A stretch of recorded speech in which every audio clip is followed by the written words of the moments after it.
Welcome to Cruise Ship Crime Investigators, the book series. Book 2, Serial Killer. Chapter 27, Formal Night. "Excuse me, sir," a voice mutters. Kieran wakes to see a vision of loveliness, which takes him a second to digest. "Sir." She smiles as her hair drops enticingly towards him. Perfect hands with manicured nails at his eye level. He could be dreaming, but he reads her badge. Jasmine. He must have fallen asleep in the chair.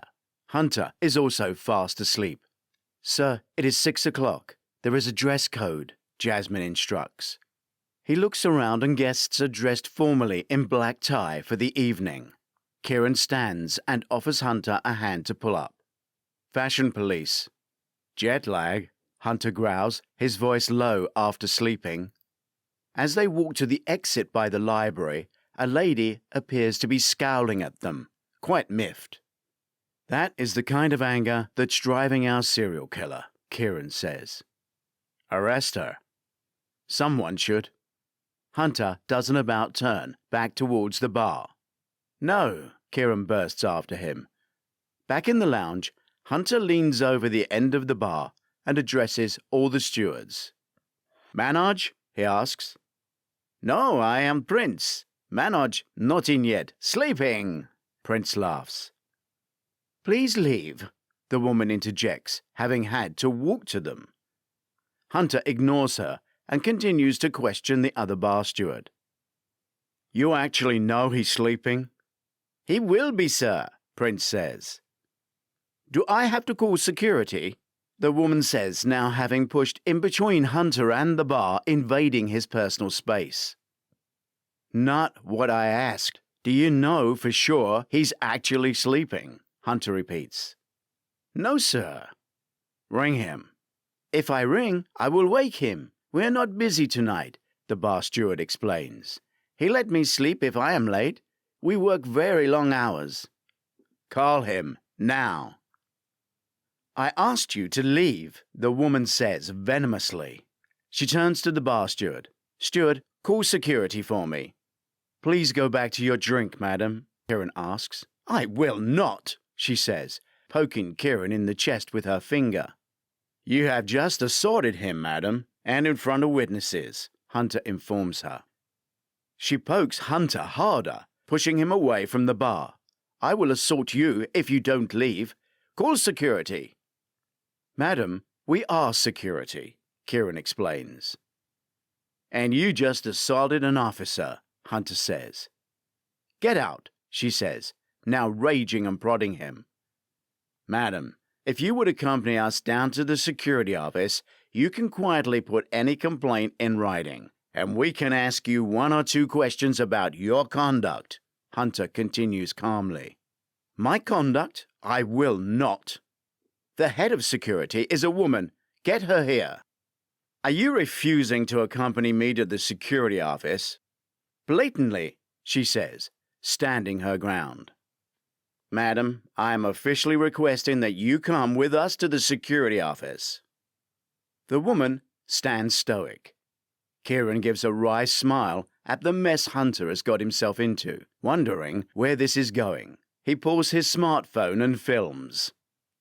Enraged, the woman pokes Hunter hard, as if she knows the exact spot between the ribs that her finger should find. "Please turn around and put your hands behind your back," Hunter demands. "I refuse." "If you are resisting arrest, I'm obliged to use reasonable force to restrain you," he explains, pulling at the belt of his shorts for his handcuffs. They're not there. "Rookie mistake," Kieran teases with the camera off.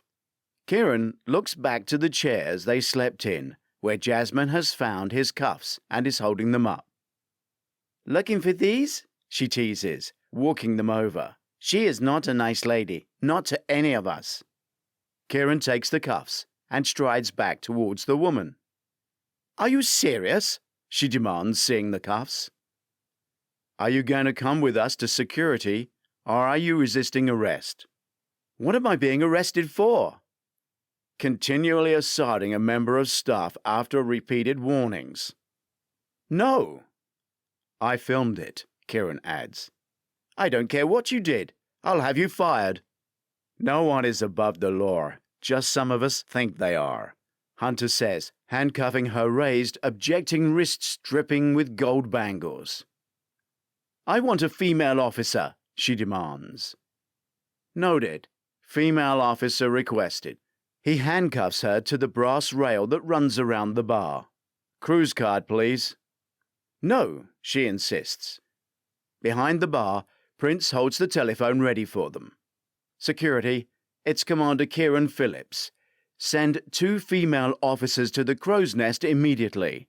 Hunter Wultuski and I have just arrested a violent female guest who refuses to give her name or cruise card. He looks at his watch. I make it 18:10 hours. Please put her in a cell and hold her until one of us can get down to question her. Kieran listens. Hunter notices that his expression changes and is serious by the time he hands the phone back to Prince. Manoj won't be in tonight, Prince. I don't care about Manoj, she fires at Kieran, then turns to Hunter. I will be contacting head office about you two. I am head office, and we're here looking for a violent killer who is loose on this ship. We think you can help us with our investigations. But first, we have another dead body, so we may be a while before we can get down to you in the cells, Kieran says to her. They leave her handcuffed to the rail. Chapter 28. This is not a drill. Both men enter the security command center looking like they've just come off the beach. Lau, behind the desk, is in charge. 2 junior officers stand at the side.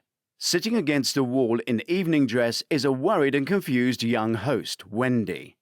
There is no sign of Ruby. We are working hard to gather evidence, but there is another murder, Lau states, showing a lot of distress. How do you know he was murdered? Kieran asks. His body was down the laundry chute. We are doing good work, but we cannot cope. Lau, calm. It could have been an accident. He might have just toppled in, Hunter says. Lau falls silent, his face one of dismay. The other officers around are confused too. But was he carrying a cruise map? Kieran asks. Lau is puzzled. He doesn't know. He turns to the officers. They too are puzzled, but shake their heads. No map, sir. Are you sure? Because that would show he was lost and walking around, looking at the map, not sure where he was going. And, bosh, before you know it, you've fallen down the laundry chute. All the officers are silent, not simply confused but horrified by the suggestion.